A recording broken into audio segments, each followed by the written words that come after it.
So meanwhile, the latest shutdown deal that has been proposed by House Republicans falling flat late last night. Speaker Boehner forced to pull his bill after members of his own party said no, they would not support that bill.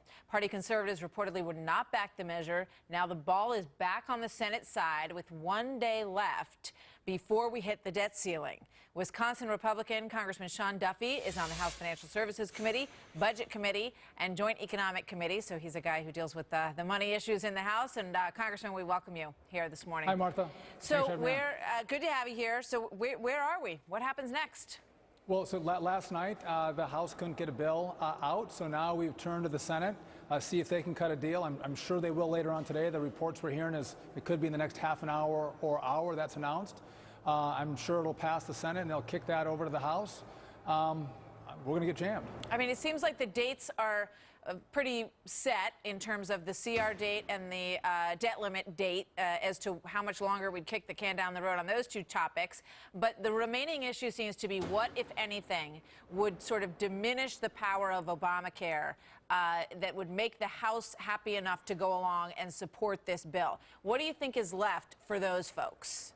Well, listen, I think, frankly, last night's proposal, I think, would have been good enough. And what we asked for is that the president do away with his exemption in Obamacare, that we put the president and the administration in the law that he passed, this health care reform bill. And the reason that's important, Martha, is if the president has to live under the same laws as the people, where he and Michelle are signing up for Obamacare and can't get into the website, Jay Carney's having to do the same thing, they would be that more willing to come to the table and fix it, repeal it, and or replace it. So I think that's a key tenet here, making sure they live under the same laws that we all do.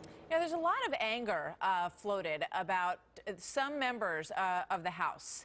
You say that you think there's about maybe, how many would you say, who are supporters of Ted Cruz, who believe that, you know, digging in their heels on this issue had real merit and echoes how a lot of people feel out there? Well, I think there's a disagreement more on the strategy from Ted Cruz. Most of us agree that we should have defunded Obamacare or delayed it. It's just the strategy to defund Obamacare and try to push that in the CR debate. I frankly think that had we waited and allowed the Obamacare rollout to take place, seeing that the exchanges and the website's not working, after 2 weeks of seeing that, I think as we came into this debt limit conversation, we could have got a 1-year delay of Obamacare, which is one of the things we had asked for. So I think a lot of us are concerned about the strategy that Senator Cruz had put forward, not the ideas behind what he's been talking about. Yeah, understood. We hear every day, though, from viewers and people at home who just feel so strongly that this has become such a routine of crisis politics that they're tired of. And last night, Brit Hume spoke about the bigger picture here. Let's listen to that, and I want to get your thoughts on what he has to say. But Senator Cruz and his adherents do not view things in conventional terms.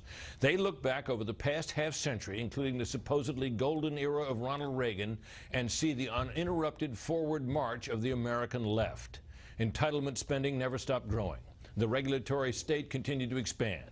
The national debt grew and finally in the Obama years exploded. They see an American population becoming unrecognizable from the free and self-reliant people they thought they knew.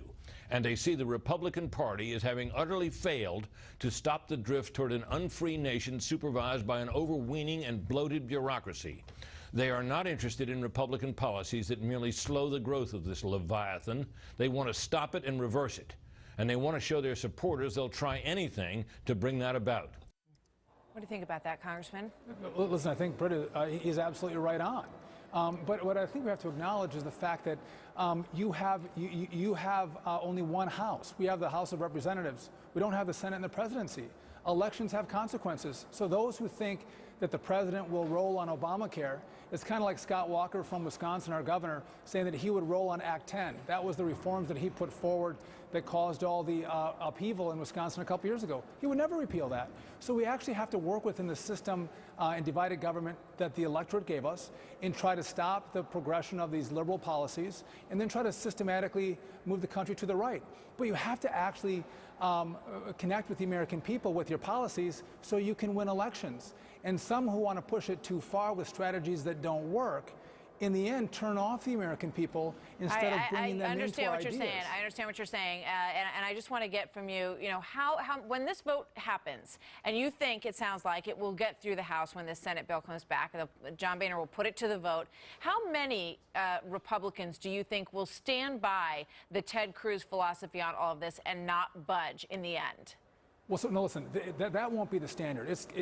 What kind of deal comes out of the Senate? And a lot of people didn't come here to raise the debt limit and not reform the way we spend. We have a $17 trillion debt. Yeah, but they didn't allow this to pass last night. So there are people who are dug in. How many are they?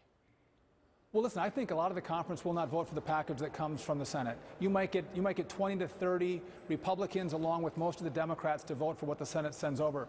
But listen, Martha, we haven't dug in. We have moved from defund to delay to Obama and Obamacare. It's been a pretty movable caucus. And the only one that's not negotiating is the president. Understood. All right, Congressman, very good to talk to you. Thank you very much today. We'll see how it goes. Hey, thank you, Martha.